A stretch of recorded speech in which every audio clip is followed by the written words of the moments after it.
తెలంగాణ అసెంబ్లీలో deputy CM Bhatti Vikramarka మాట్లాడుతున్నారు. Live లో చూద్దాం. మండలం కొడంగల్ని నా శాసనసభ నియోజకవర్గంలో ఉన్నటువంటి బోనకల్ మండలాన్ని ఆ మండలంలో ఉన్న ప్రజలను ఒప్పించి ఒక పైలట్గా చేస్తాం, మీరు అందరూ చూడండి, దీన్ని బాగుంది అనుకుంటే మీరు కంటిన్యూ చేసుకోండి, దీని తర్వాత మేము రాష్ట్ర వ్యాప్తంగా కూడా అమలు చేయాలనుకుంటున్నాం, ఇంక్లూడింగ్ అగ్రికల్చర్. కానీ ఈ క్వశ్చన్ ఓన్లీ పిఎం సూర్య గారి వరకే అడిగారు కాబట్టి దానికే పరిమితం అని చెప్తా ఉన్నాను. సో దాని మీద వాటితో పాటు ఇంకా కొన్ని గ్రామాలకు కూడా చాలా చోట్ల నేను అక్కడికి పోయినప్పుడు శాసనసభ్యులకి మంత్రులు చెప్పినప్పుడు కొన్ని గ్రామాలు మా దగ్గర కూడా పైలట్ ప్రాజెక్ట్గా మేము కూడా ఒప్పించి చేపిస్తాము అని కొన్ని గ్రామాలు వాళ్ళు కూడా లిస్ట్ ఇచ్చారు. సరే అవి ఇవి అన్నీ కలిపి దాదాపు 80 గ్రామాల దాకా దీన్ని ఒక ప్యాకేజ్ లాగా తయారు చేసి టెండర్స్ పిలవటం జరిగింది అధ్యక్ష. దీంట్లో ఏంటంటే దీని మొత్తం కాస్ట్ వచ్చేసి కొంత గవర్నమెంట్ ఆఫ్ ఇండియా నుంచి సబ్సిడీ ఇస్తూ ఉన్నారు అధ్యక్ష.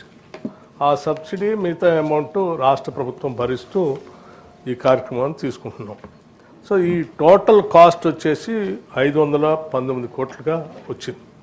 సో దీనికి సంబంధించి రెడ్కో డిపార్ట్మెంట్ వాళ్ళు ఏజెన్సీగా ఉండి, ఇంప్లిమెంటింగ్ ఏజెన్సీగా ఉండి టెండర్స్ పిలిచారు అధ్యక్ష. ఈ టెండర్స్ సంబంధించిన సమాచారం కూడా దీంట్లో పొందుపరిచాము. ఏ ఏజెన్సీస్కి వచ్చాయని కూడా అడిగారు, ఆ ఏజెన్సీకి సంబంధించిన సమాచారం కూడా దీంట్లో పొందుపరిచాము. సో సాధ్యమైనంత వరకు ఇది విజయవంతం కావాలని కోరుకుంటున్నాం అధ్యక్ష. ఇది విజయవంతం అయితే తొందరలో పెద్ద ఎత్తున రాష్ట్ర వ్యాప్తంగా కూడా అమలు చేయడానికి అవకాశం ఉంటుంది. ఈ రాష్ట్రం నుంచి మేము 52 లక్షల కుటుంబాలకి ఇవాళ 200 యూనిట్లు ఫ్రీ పవర్ ఇస్తూ ఉన్నాం, 52 లక్షల దాకా. సో ఈ 52 లక్షల దాకా ఫ్రీ పవర్ ఇస్తున్నటువంటి కుటుంబాలందరికీ సాధ్యమైనంత వరకు పిఎం సూర్య గారి పథకాన్ని తీసుకొని వచ్చి దీన్ని అమలు చేద్దాం అనేటువంటి ఆలోచనలో ఉన్నాం. దానికి సంబంధించి కేంద్ర ప్రభుత్వానికి ఇప్పటికే మాకు ఒక 20 లక్షలు హౌస్ హోల్డ్ కనెక్షన్స్కి మీరు శాంక్షన్ చేయండి అని రాశాం అధ్యక్ష ముందుగా. సో దాని మీద 2-3 సార్లు నేను కేంద్ర మంత్రి గారిని కలిశాను, అట్లాగే ముఖ్యమంత్రి గారు కూడా వారిని కలిశారు, రిక్వెస్ట్ చేశాము. వాళ్ళు ఎగ్జామిన్ చేస్తున్నామని చెప్పారు. వాళ్ళు అవన్నీ వస్తే భవిష్యత్తులో ఇంకా పెద్ద ఎత్తున రాష్ట్ర వ్యాప్తంగా ఉన్నటువంటి అన్ని గ్రామాలకు కూడా పిలవటానికి ఆలోచన చేస్తున్నాం అధ్యక్ష.